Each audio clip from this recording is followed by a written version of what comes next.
Ya, bismillahirrahmanirrahim. Assalamualaikum warahmatullahi wabarakatuh. Alhamdulillah, segala puji bagi Allah karena masih memberikan kesempatan kita untuk dapat melanjutkan kuliah kembali, meski tetap kita masih harus menggunakan secara daring ya. Mudah-mudahan rekan-rekan semua dimanapun berada dalam keadaan sehat walafiat, dan kita berharap semoga pandemi ini segera berlalu, sehingga kita dapat segera melaksanakan kegiatan pembelajaran kita kembali ya, dapat bermuajahah seperti biasa, bertatap muka, dan beraktivitas normal seperti sedia kala. Amin ya rabbal alamin. Nah, hari ini pembelajaran kita mata kuliah sejarah pendidikan Islam temanya adalah Madrasah Nizamiyah.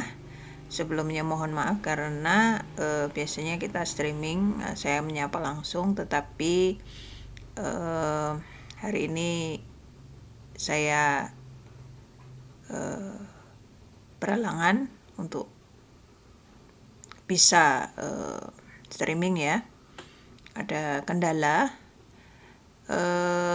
Mudah-mudahan ini walaupun melalui video dan tidak secara langsung streaming ini, tetap kita mendapatkan wawasan-wawasan baru, terutama berkaitan dengan tema yang kita bahas hari ini, yaitu tentang Madrasah Nizamiyah. Nah, pertanyaan pertama mungkin sebenarnya kapan masa pendirian Madrasah Nizamiyah ini? Apakah di masa dinasti Umayyah atau di masa dinasti Abbasiyah? Nah, pendirian Madrasah Nizamiyah ini adalah di masa dinasti Abbasiyah. Dinasti Abbasiyah yang berkuasa kurang lebih selama 500 tahun itu ya. Lalu di abad yang keberapa? Apakah abad pertama atau abad kedua, abad ketiga, atau abad keempat, atau abad yang kelima? Nah, pendirian madrasah ini adalah di abad keempat ya, di masa kekuasaan dinasti Seljuk. Nah, pendirian madrasah ini tidak lepas dari adanya persaingan antara dua mazhab yang berkembang, yaitu Sunni dan Syiah, di mana pada masa sebelumnya dinasti Buwaihiyah ini adalah penguasa yang bermazhab Syiah. Kemudian kekuasaan dapat direbut oleh dinasti Seljuk, ini bermazhab Sunni. Nah, karena pernah dikuasai oleh dinasti Buwaihiyah yang bermazhab Syiah, ada kekhawatiran dari dinasti Seljuk akan propaganda atau propaganda politik dari Buwaihiyah yang kemudian nanti paham Syiah bisa menyebar gitu ya. Sehingga dinasti Seljuk mengatasi hal ini dengan cara melalui pendidikan dan mendirikan Madrasah Nizamiyah. Nah, itu adalah asal mulanya nanti ya. Nah, jadi ada di abad keempat di masa kekuasaan dinasti Seljuk. Nah, kita lihat di peta Syiah Sunni ini ya, pada masa itu, walaupun ibu kota itu kekhalifahannya Sunni, tapi itu hanya de jure saja. De factonya yang lebih berkuasa adalah Syiah pada saat itu pada masa dinasti Buwaihiyah ya. Jadi kalau kita lihat yang wilayah dominasi Syiah ini adalah yang warna hijau. Itu adalah Ya, ini ya. Nah, sehingga ada kekhawatiran kalau ketika sudah direbut oleh dinasti Seljuk yang bermadzhab Sunni, ada khawatiran kalau Syiah ini pengaruhnya akan tetap kuat dan semakin kuat ke depannya dan bisa merebut lagi gitu ya. Selanjutnya pendirian itu sendiri didirikan itu pada masa pemerintahan Bani Seljuk itu pada masa Khalifah Al-Arslan ya. Pada waktu itu perdana menterinya adalah Nizamul Mulk.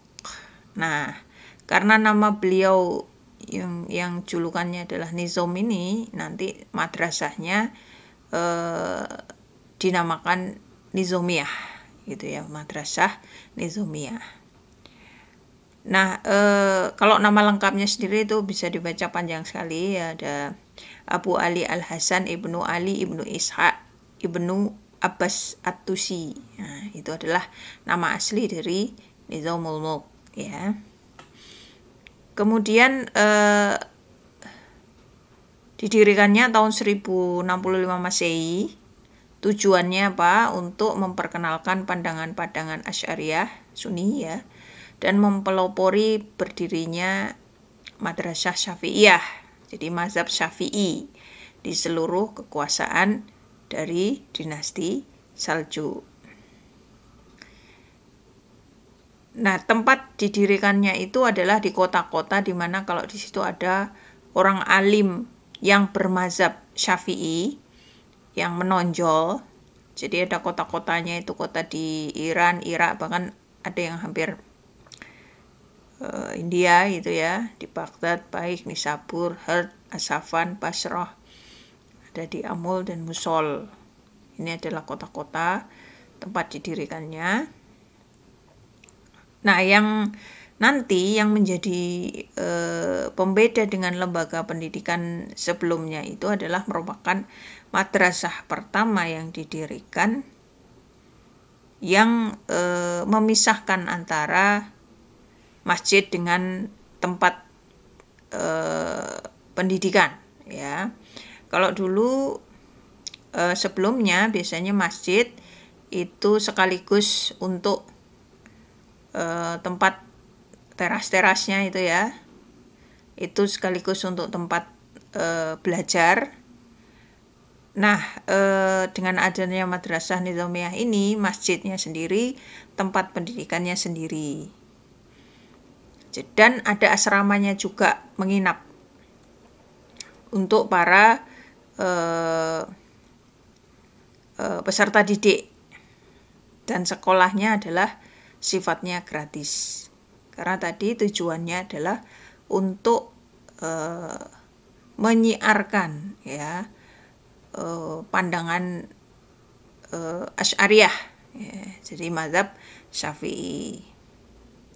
Nah, pengembangannya adalah dengan sistem wakaf, sehingga lebih mudah kalau ingin memasukkan kurikulum tertentu, karena biasanya yang memberi wakaf itu yang berhak menetapkan kurikulum. Nah, karena pemberi wakafnya semua dari penguasa-penguasa dinasti Bani Seljuk yang bermazhab Sunni, sehingga kurikulumnya adalah kurikulum yang berkaitan dengan pandangan-pandangan Asy'ariyah. Nah, itu dari sisi pendirian. Selanjutnya, apa yang menjadi motif dari pendirian madrasah? Sebenarnya tadi sudah sekilas dibahas salah satu motifnya. Ada motif yang lain juga.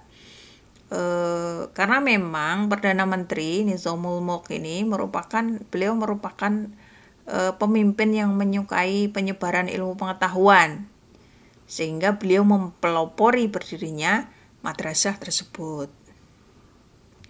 Yang kedua adalah karena masjid itu sudah tidak efektif sebagai tempat pendidikan.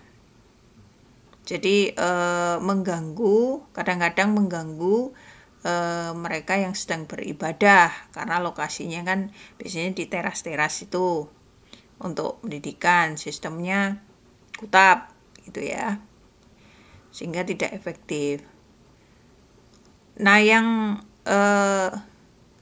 poin pentingnya itu adalah munculnya konflik antar kelompok keagamaan, yaitu antara Sunni dan Syiah.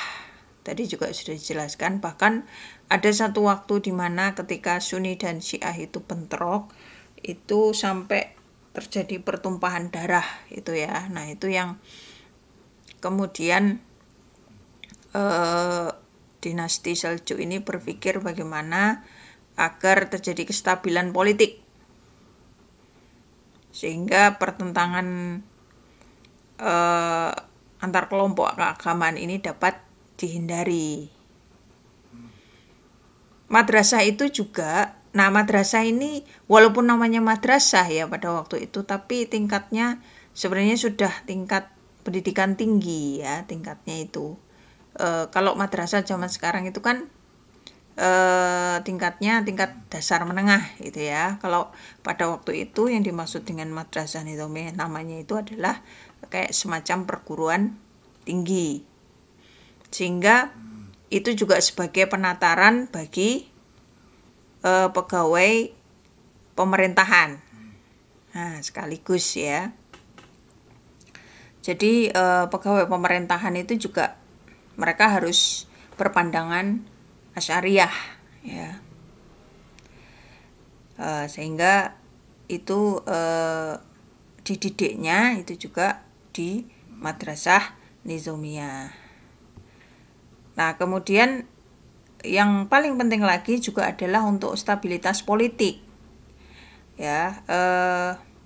Jadi antara ulama dan umaro itu bagaimana bisa satu pandangan. Para ulamanya itu bisa mendukung pemerintahan dan pemerintahnya juga bisa mendukung ulama ya, sehingga ada stabilitas politik karena satu pandangan semuanya memiliki paham yang sama. Nah, ini sehingga pemerintahan menjadi stabil dan cukup efektif. Nah, selanjutnya untuk kurikulumnya sendiri, penekanannya itu pada ilmu-ilmu agama, di mana Al-Quran sebagai porosnya, dan yang diajarkan itu adalah lebih banyak fikih dan usul fikih. Kitab-kitab fikih yang digunakan itu dari ulama yang bermazhab Sunni, ada yang populer itu ada Abu Ishaq Asy-Syirazi, ada Imam Al-Haramain, dan tentu saja Imam Al-Ghazali ya. Yang tidak dikembangkan adalah filsafat dan teologi, karena sebenarnya ya ketika jaya-jayanya Islam kemudian ilmu pengetahuan berkembang, itu sebenarnya ada semacam juga kekhawatiran apakah perkembangan semacam ini juga benar atau harusnya dikembalikan pada kemurnian agama. Nah, itu ada perdebatan-perdebatan seperti itu juga pada waktu itu. Dan sekali lagi, karena lebih fokusnya adalah bagaimana menanamkan paham Sunni, lebih menyebarkan paham Sunni kepada masyarakat, maka tidak fokus pada filsafat yang kemudian nanti melahirkan sains atau ilmu pengetahuan, tidak fokusnya di situ, karena tujuannya memang berbeda ya. Nah, dengan adanya madrasah nizamiyah ini, maka membawa pengaruh positif. Positif pertama adalah ada prototipe. Jadi dia menjadi prototipe, menjadi model pembaharuan institusi pendidikan Islam. Ya, yang dulunya itu sekolah itu jadi satu dengan masjid, sekarang ada tempat khusus. Ada asramanya. Kemudian ada masjidnya juga ada, masjidnya tetap ada, tapi juga ada tempat belajarnya sendiri, sekolahnya sendiri, dan ada asrama untuk para untuk para siswanya. Nah, satu lagi adalah sifatnya yang gratis ya, untuk mereka yang mau belajar. Nanti itu kalau di Indonesia itu ditiru misalnya di pondok pesantren itu ya. Kemudian pengaruhnya yang kedua adalah bahwa dengan adanya madrasah itu maka menjadikan pendidikan itu sebagai cara mengatasi konflik keagamaan. Jadi kalau kita mau menyebarkan suatu pandangan, maka itu bisa melalui pendidikan karena ada kurikulumnya dan kemudian bisa diajarkan melalui kurikulum tersebut.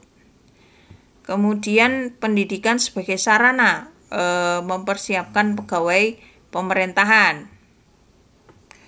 Nah, kalau di masa sekarang itu misalnya kita bisa melihat misalnya contohnya ada sekolah seperti STAN atau IPDN, itu adalah contoh lembaga pendidikan yang disiapkan untuk pegawai pemerintahan ya. Selanjutnya yang menjadi pengaruh negatif tetap ada ya, walaupun ada beberapa yang banyak yang positifnya, tetapi negatifnya tetap ada dari adanya madrasah ini.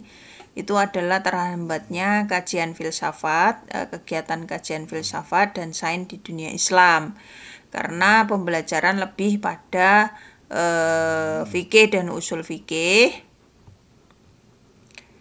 Fikih dan usul fikih lebih banyak tentang kajian-kajian agama, sehingga kurang mengembangkan sains atau ilmu pengetahuan. Nah, itu adalah yang menjadi negatifnya. Arah dari pendidikan Islam arahnya menjadi tasawuf ya, sufi, lebih mendekatkan diri pada ilmu-ilmu agama itu ya. Nah, itu adalah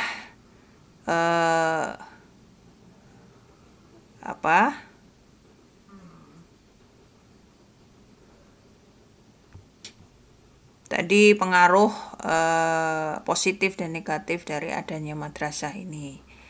Siapa saja yang menjadi mudaris madrasah nizamiyah itu tadi juga sudah disampaikan. Yang populer ada Abu Ishaq As-Shirazi, kitabnya Al-Muhazzab, Al-Luma' dan At-Tanbih. Kemudian ada Abu Hamid Al-Ghazali atau Imam Ghazali, sangat populer dengan kitabnya Ihya Ulumuddin, Maqasid dan Tahafud Al-Falasifah, Al-Mustasfa, Al-Wasid, Al-Basid, dan Al-Wajiz, dan masih banyak sekali karya beliau. Kemudian ada Imam Al-Haramain Al-Juwaini, ada kitabnya Al-Burhan, Al-Waraqat, Asy-Syamil, Al-Irsyad, Aqidah An-Nizamiyah, Nihayah Al-Madlab fi Dirayah Al-Mazhab. Nah, itu adalah mudaris dan karya-karya mereka yang luar biasa. Namun di abad sekitar abad 6 madrasah akhirnya madrasah nizamiyah itu sudah tidak ada lagi, lenyap ya. Karena apa? Yang pertama karena banyaknya peperangan dan kekacauan yang kemudian menghancurkan madrasah ya. Apalagi misalnya tidak hanya serbuan dari luar, misalnya dari Mongol, tetapi dari peperangan antar dinasti sendiri. Karena pada masa dinasti Abbasiyah di abad ke-6 itu sudah terjadi disintegrasi, sehingga kepemimpinan atau kekuasaan itu sudah terbagi menjadi dinasti-dinasti kecil. Jadi tidak lagi berpihak pada satu kekuasaan dinasti Abbasiyah pada saat itu. Jadi banyak peperangan yang kemudian turut menghancurkan sekolah-sekolah tersebut. Kemudian juga runtuhnya dinasti Seljuk ya. Jadi karena dinastinya runtuh, sekolahnya juga hilang, dan karena banyaknya peperangan terjadi krisis keuangan sehingga madrasah tidak mampu lagi untuk misalnya membayar biaya pengelolaan dari sekolah tersebut, sehingga Madrasah Nizamiyah tidak ada lagi ya sekarang. Nah, itu tadi pembelajaran kita tentang Madrasah Nizamiyah. Mudah-mudahan sedikit penjelasan ini bisa menambah sedikit wawasan untuk kita semua tentang adanya madrasah pertama di dunia Islam yang menjadi prototipe nih ya, bentuk madrasah, adanya masjid, kemudian ada lembaga pendidikan, kemudian ada asrama, macam itu yang terpisah ya, yang sebelumnya tergabung, pembelajaran itu tergabung dalam di masjid atau di teras-teras masjid. Kurang lebihnya mohon maaf. Apabila ada pertanyaan atau yang bisa kita diskusikan, nanti bisa kita diskusikan bila ada kesempatan ya. Saya akhiri, billahi taufiq wal hidayah. Assalamualaikum warahmatullahi wabarakatuh.